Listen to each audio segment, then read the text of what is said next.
Good morning. Good morning, everyone. There. Good morning, right on. Good morning. Awesome. How's everyone doing this morning? Another masterclass here with myself and Brittany. I got Brittany with me Good today, and Brittany's morning. got me with her I'm today, just so gonna that's tag perfect. everyone in here and make sure Yeah, we're live. There we right go. on, right on. Yeah. Awesome. I'm just gonna tag everyone so they get a notification. Perfect. Yeah. All right.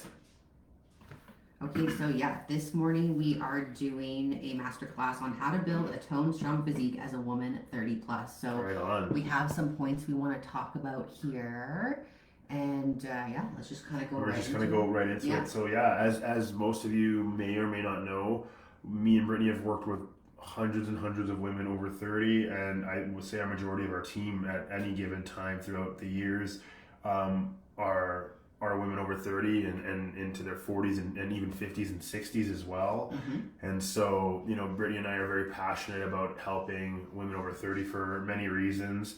And one of the biggest reasons is our own mums. We love our mums, and Yeah. we want the best for our moms. So that's one of many reasons why we love doing this. But today we're going to give you kind of a simple layout on, if you are 30 plus, which most of you are, and you know what I mean, if you're wanting to have a toned, strong physique, which all of you do in one way or another. Brittany and I are going to kind of go through the differences between a woman over 30 and say a woman in their 20s or someone who's a bit younger, because we do work with a lot of younger people as well, and there typically are a lot of differences with the two in different It's not like you ways, turn. so. It's like you wake up on your 30th birthday and you like everything changes. For Yeah, example, it's that's just kind of a right. reference point we're talking about as you get into kind of like, I guess like midlife and you get into I don't know, just like Yeah.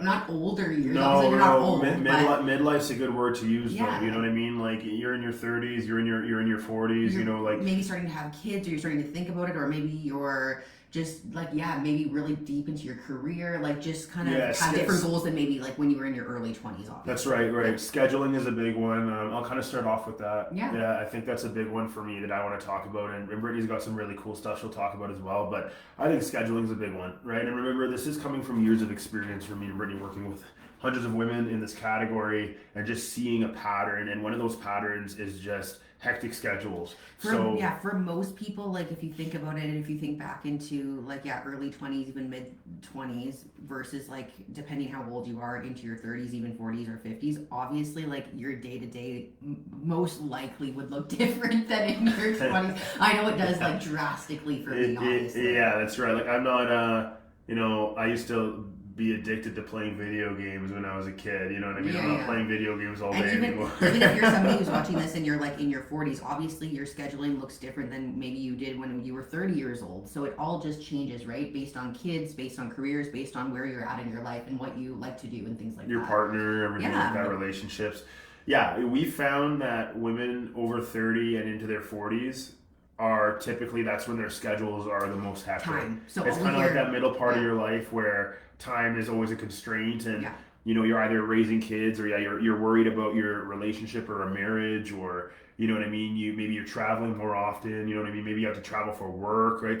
These are all sorts of different occurrences that we've dealt with, and we just noticed that when you are in your 30s and 40s compared to when you're in your 20s, the odds of you having a more hectic schedule is very high, right? Like I know for me and Brittany, right? We're planning on we want to have children, we want to have kids, and I know when that day comes that it's going to be our schedules are going to change drastically, because all of a sudden you bring human into this world and your schedule goes all over the place. And so the same goes with me and her, right? As we navigate through, going into the middle of our So lives as like well. this morning we got up at 4:50, went to the gym, did this whole 2 hour workout and spent time together, and then obviously when we have a baby that's probably not going to be the case. I don't think it's going to happen. Yeah. Maybe one of us could go, but or maybe we don't sleep at all, like I don't know. Yeah, that's right. That's right. Yeah. So that's one of the things I just wanted to start off by saying is when you're in your 30s, when you're in your 40s, and your schedule is completely all over the place and super hectic, you want to really focus on convenience, okay? Also focus on prioritizing certain chunks of time. And so me and Brittany have heard that, I don't want to say an excuse, but me and Brittany have heard that a million times. Like, I don't have time. I have to wake up at this time and do this with my kids, and I have to drive my kids to this and that. But you can find time. I promise you, you can find time to prepare your meals ahead of time. You can find times to fit in a workout, whether it's 30 or 40 minutes, doesn't matter. You can still get an amazing workout in, right? And so that's what I'm trying to get at with the scheduling side of things is maybe you don't have all day like you did in your 20s.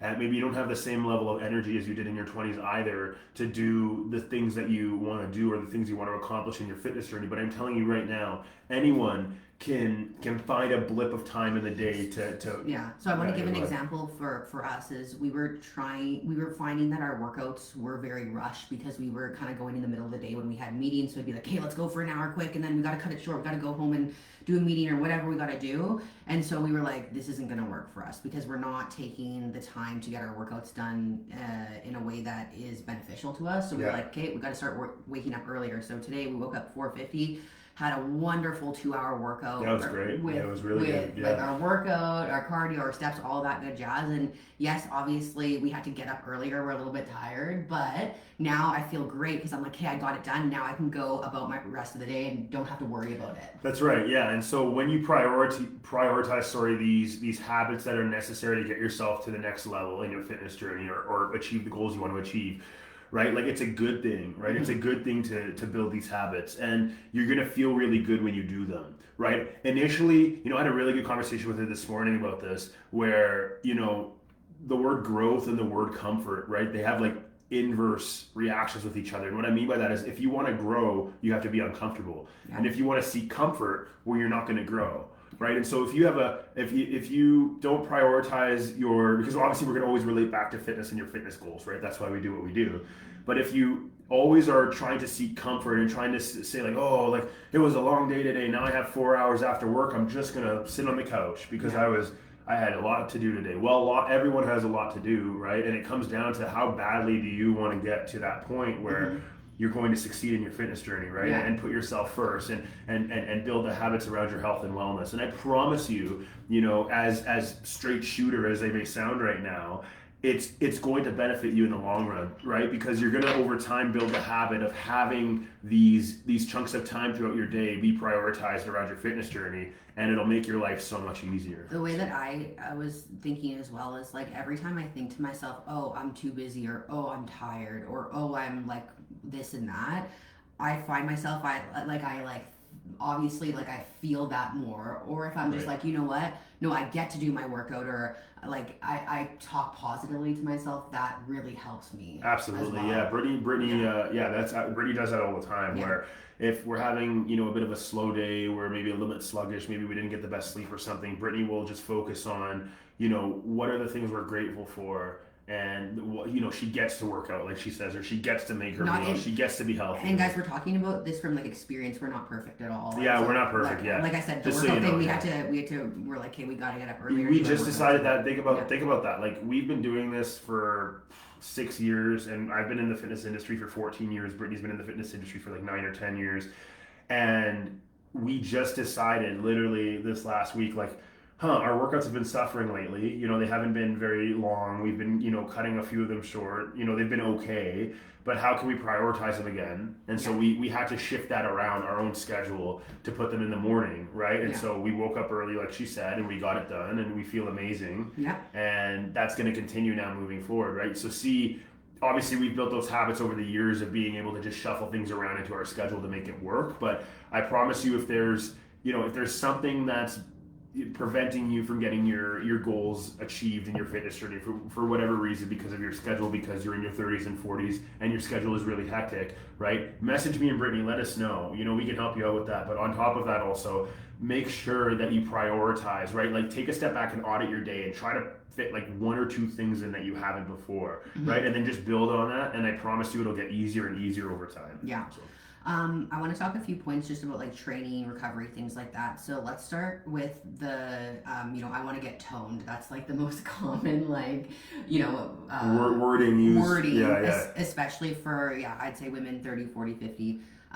which it's basically you're just losing fat and showing off the muscle that you have. And so in order to get that tone look, you have to have muscle. That's right. Yeah. And so, I kind of just want to go into that a little bit. Yeah, absolutely. So yeah, the word toned is thrown around like crazy, and it's not a big deal. It's a very generalized term used by a lot of people, like a lot.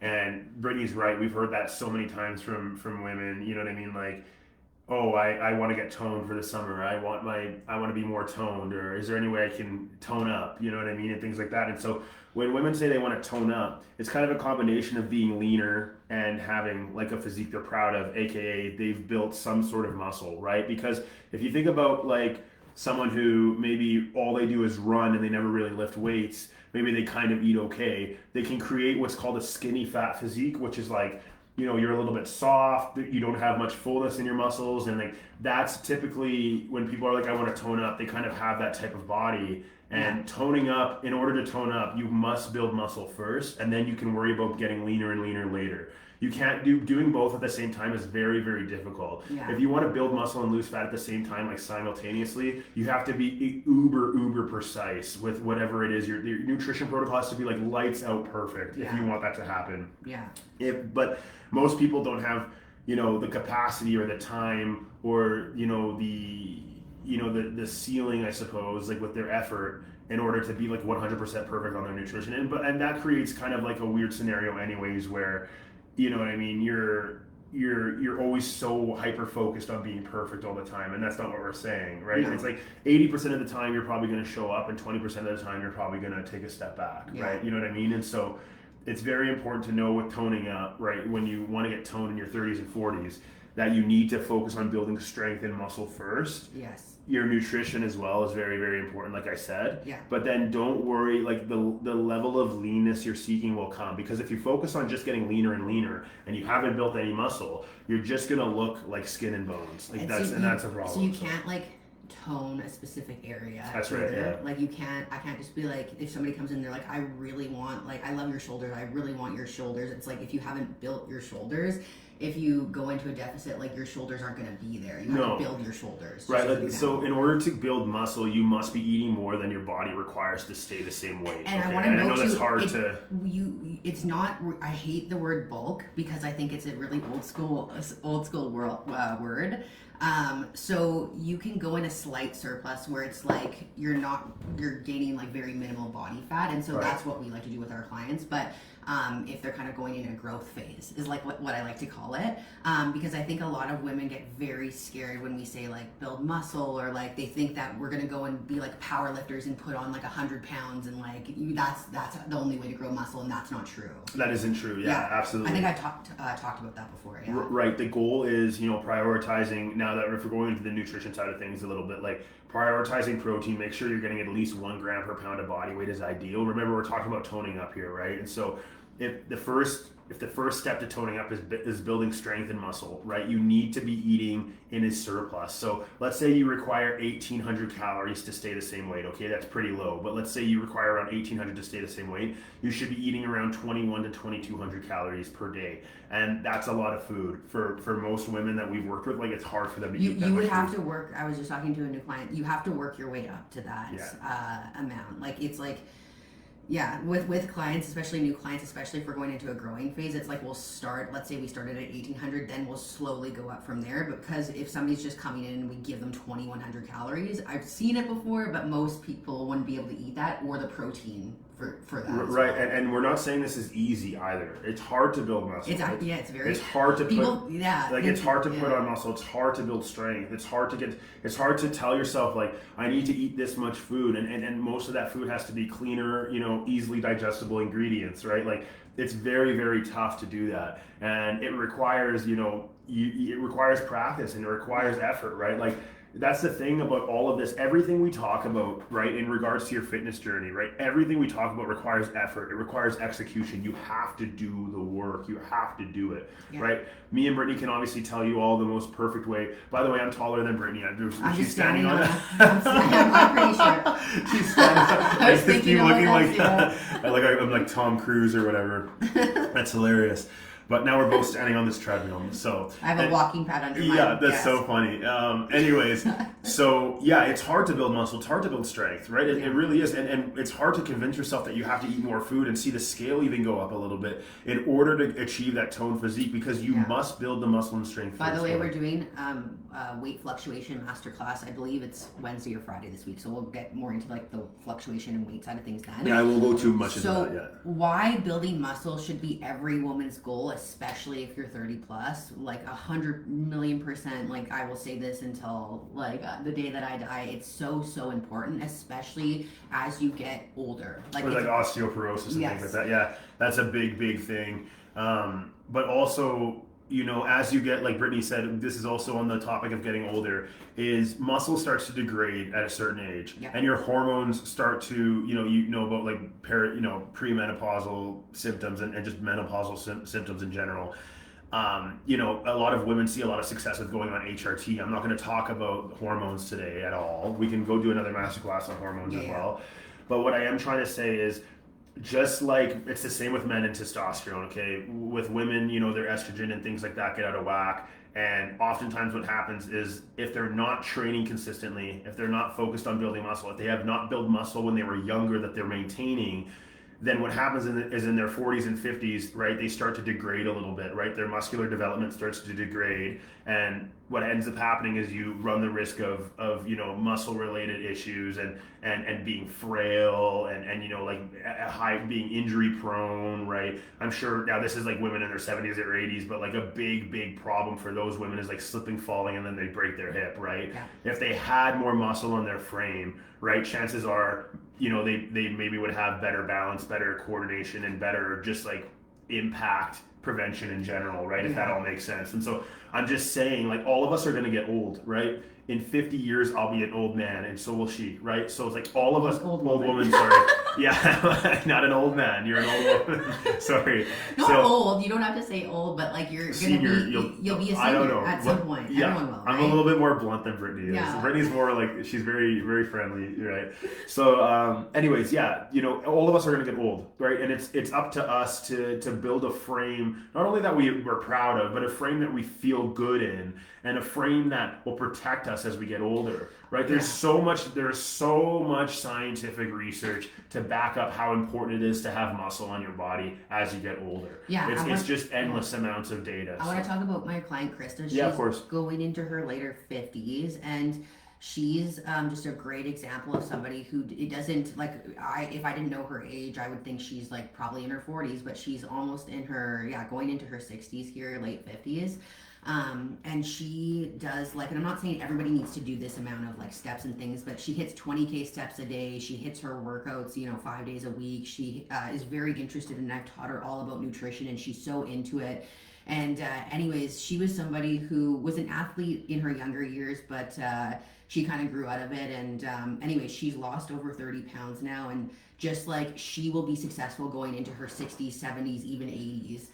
Because she is so focused right now in this time of her life, obviously. So it's very important, and she's built muscle, and so that's just an example of like she didn't let her age dictate, like obviously getting into fitness. That's right. Yeah, exactly. Yeah. That's awesome. Yeah, absolutely.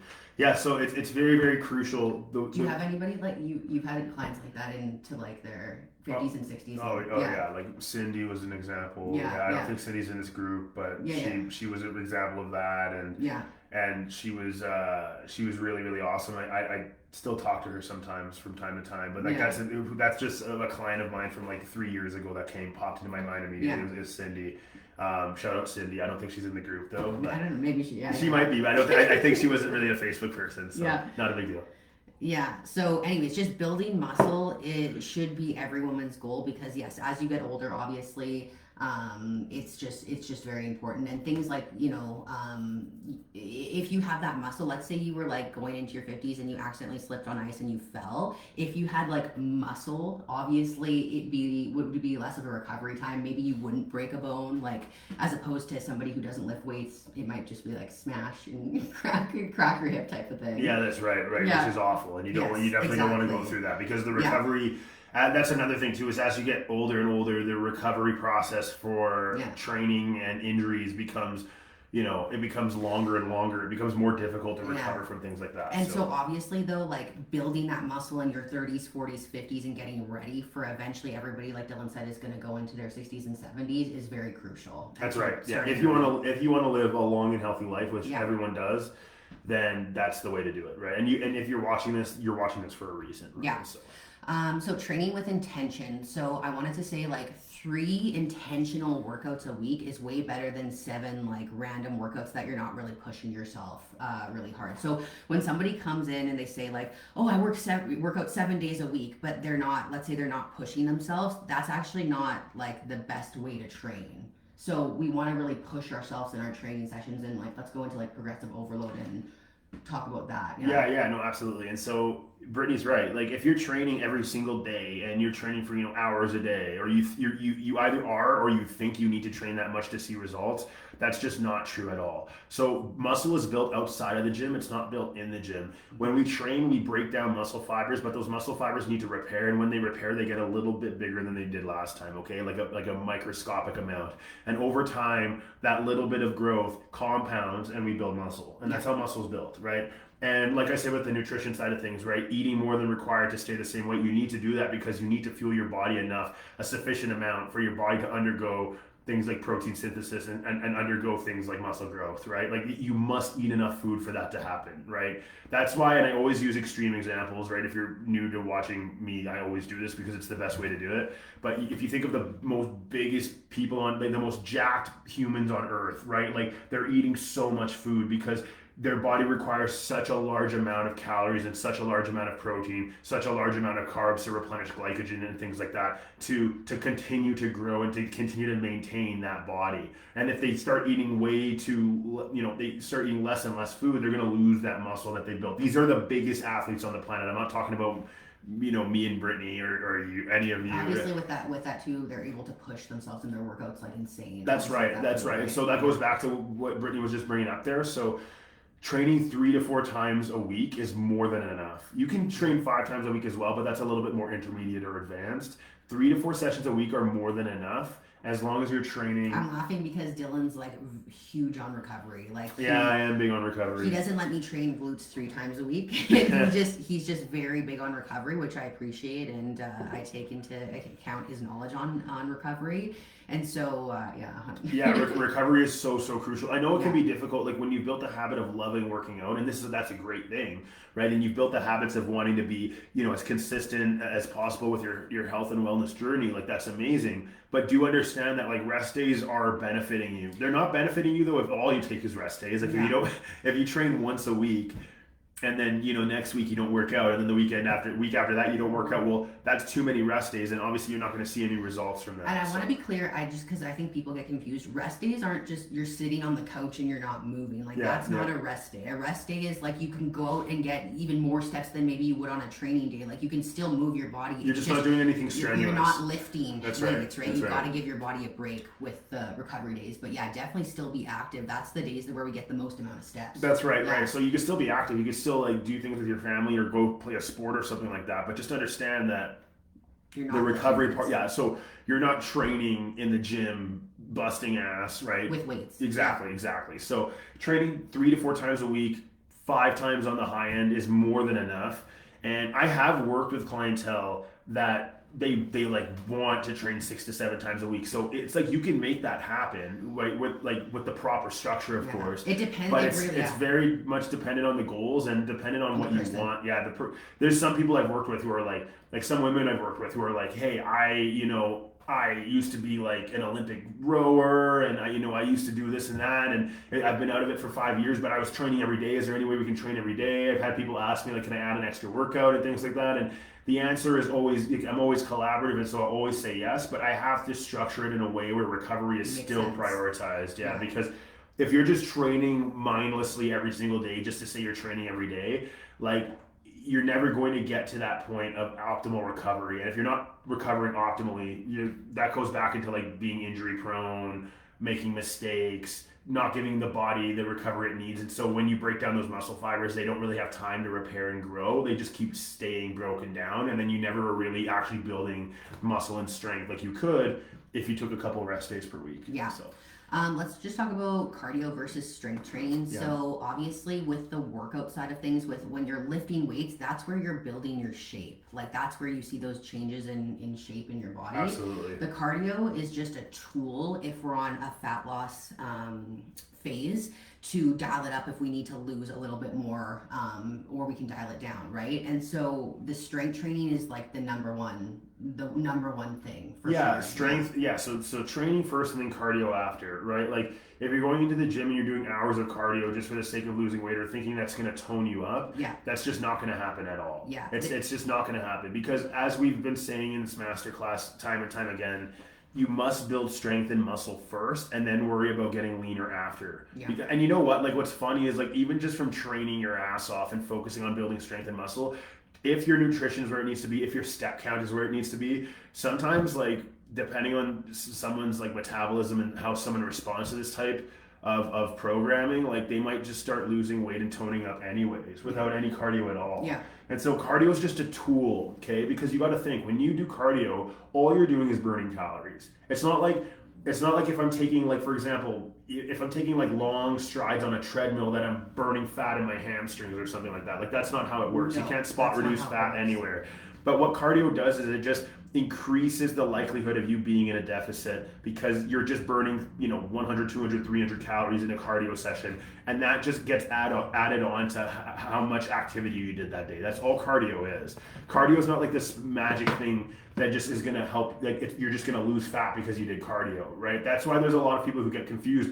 I'm on the treadmill an hour every day. Why am I not losing weight? And that's often a nutrition problem, or that's often a training problem, a lack of training problem, so a lack of weight training problem, right? And then, like I said, that creates that look, that skinny fat look where you're not really full, you don't really have much muscular development, and your abdominal region is still a little bit soft, right? And so you want to avoid that at all costs. And in order to do that, you always want to prioritize training first and then cardio after. And that's why oftentimes, like with my clients or with Brittany's clients, we have them doing cardio after their workout. So you're going to do 20, 30, 40 minutes, depending on everyone's goals, depending on where they're at in their journey. This is how much cardio you're going to do, but you're going to train first, okay? Yeah. So sometimes I'll do a little warm up of like 3 to 5 minutes on the stairs or whatever. That's fine, but that's not cardio. That's just like a warm up. Yeah, like if you absolutely must do cardio before your workout to get the blood pumping, as some people like to say, there's nothing wrong with doing like a small amount of it, like a few minutes max, but you don't want to be doing, 30 minutes of cardio before you train. And this is for people who want to build muscle, because obviously if you have like endurance goals or things like that, which we do have clients who do that, then that's a different story. So that's right. Yeah. We kind of already touched on obviously recovery. This is the recovery king over here. Brittany acts like I just like work out once a week and then I just take the rest of the week off. No. But you should really I'll post some videos of like, you should see how intense Dylan trains. And so it is important that he has that recovery. And so he is a very good example of somebody who like really trains with intention. And then obviously he needs that recovery, and you see a lot of obviously growth. Yeah, well, I mean, thank you for that. Yeah. No, I mean, that's true. Like I kind of went over that pretty much in depth there. So just reiterating everything, how important recovery is. So, just to kind of wrap up everything we talked about today, okay? So if you're a woman in their 30s, you're a woman in their 40s, in their 50s, even in their 60s, which we work with women in their 60s too. Yeah. Chances are, if you want to tone up, right, you're lacking in one of these areas. And so that those areas are your nutrition, right? You're not eating enough food, you're not fueling yourself enough. You're doing too much cardio, you're not doing enough weight training, you're training far too often, or you're not training at all. So both are equally bad. If you're not working out, or you're working out every single day and you're doing way too much, both are equally bad and not going to get you where you need to be. And both are going to create that stringy, soft type of appearance, okay? You're probably doing one of those things, sometimes all of them, okay? So once your nutrition is dialed in, once you understand that all you need is 3 to 5, I said 3 to 4, but 5 on the high end, 3 to 5 training sessions, hard weight training sessions per week with cardio afterwards as a tool to assist. That's all that does. Okay, if you're focusing on those two things and your step count is where it needs to be, so bare minimum, 7,000, 8,000 steps a day, okay? If you're doing those things I just told you, there is no doubt in my mind you will tone up, okay? No doubt in my mind. So all of us, or all women in their 30s, 40s, and 50s, right? And I talked about the scheduling at the beginning as well, but if you all remember that as well, like if your schedules are hectic, make sure you just try to fit in and prioritize your training and nutrition as much as you can, depending on how hectic your schedule is. Okay, and another masterclass we can talk about, is just specifically about scheduling, specifically about how to plan around your kids, picking your kids up from school and stuff like that. You have years of experience from us, for sure. Trial and fails and things like that. Yeah, we've made lots of mistakes. Don't worry. With Like we've made tons of mistakes with scheduling. Yeah. So it's really, it's easier said than done, is what I like to say, right? It's easy for me to sit here and tell you this is exactly what you need to do, but it's up to you to execute, right? And maybe just taking some of these points and seeing, where am I maybe lacking a little bit? Where could I pick it up? Where could I, So if you just take a step back and you analyze everything and you understand, like, okay, well, here I can probably improve, or maybe I am training too much, or maybe I'm not training enough. I haven't gone to the gym in a couple weeks. Like once you understand, the gaps in your day to day, it becomes so easy to just fit everything in. And then from there, it's about just building habits, just repetition. Like the boring work is going to get you where you need to go, right?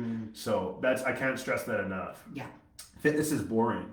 Like fitness is boring. The way to see really good results is boring. It's kind of just like the scope of fitness is boring. I'm not saying like your workouts have to be boring or anything like that, but the scope of fitness is boring because it requires consistent effort repeated over months and months and months, and sometimes even years and years and years. And just naturally, as humans, I think we can get very bored easily, especially nowadays when attention spans are like very zero. Well, you scrolling on Instagram, right? I think all of us do that, right? So attention spans are like next to nothing nowadays. So it can be really hard to stick to something for a long period of time. Especially if you're someone who's kind of like looking for the next thing and stuff. So that's kind of like another point there. Just understanding that fitness is repetition and consistency. Right, absolutely. So to wrap this up, I'm going to say it all again in just like a summarize. I like to summarize. So a good summary here is just first, as a woman in their 30s, 40s, 50s, 60s, analyze your schedule, okay? Identify the gaps that you can fit workouts in. Identify the gaps that you can plan your meals ahead of time. If you have a family, if you have kids and a husband, or you have kids and a partner, or whatever it is, or you have a partner, or you see your friends all the time, some form of relationship that you're really close with, okay? Maybe talk to them and tell them, this is what I'm trying to do, this is what I'm trying to improve on, and they'll kind of look at you and they should support you in your journey. So that's number one, right?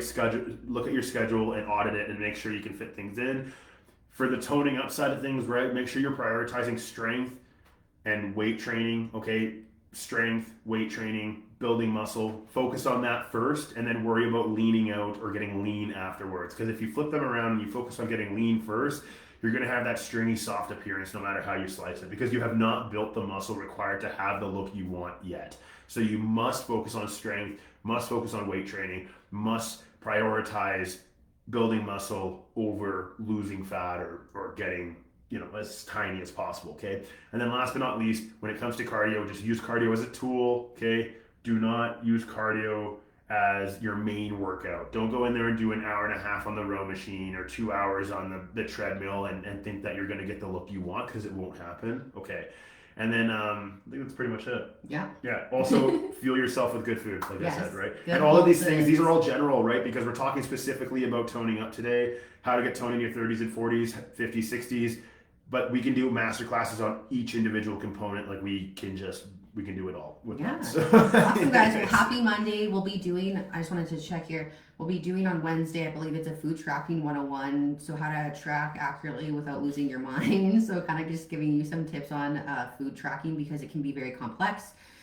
And then on Friday, I believe we're doing kind of weight fluctuations explained, which is like I've gotten asked to do this one few times, so like scale fluctuations and things like that. So we're excited for those two. So anyways, guys, let's have a great week. And thanks for jumping on. And if you watch the replay, just comment replay so we know you are getting value from these masterclasses. That's right. Have an amazing day, everyone. Okay, bye, guys. Chat soon. See ya.